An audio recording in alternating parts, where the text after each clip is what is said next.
Norberto Manalili Jr., idol, makinig ka. Bibigyan ko lang ng reaksyon yung sinabi mo lahat patungkol kay Tatay Digong. Una, yung sinabi mo kaya lumitaw na si Tatay Digong sa Senate hearing dahil lubog na siya. Anong lubog? Nakita mo ba? Napansin mo ba nung pumasok siya sa Senate hearing? Halos masaya ang buong tao doon sa loob ng Senate hearing. Halos lahat ng senador natutuwa at ramdam na ramdam namin kung gaano siya kamahal at kung gaano siya namimiss ng mga tao doon, maliban doon sa dalawang babaeng senador. Diba?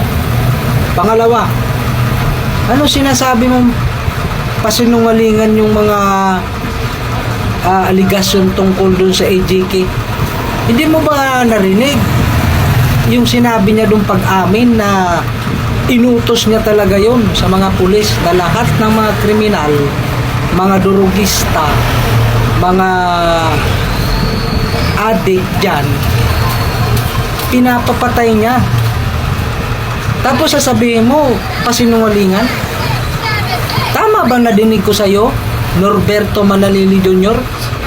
Tapos sinabi mo pa, sa loob ng ilang taon, sa 6 na taon na termino ni Pres Rodrigo Roa Duterte, walang ginawang or walang natupad na mga pinangako.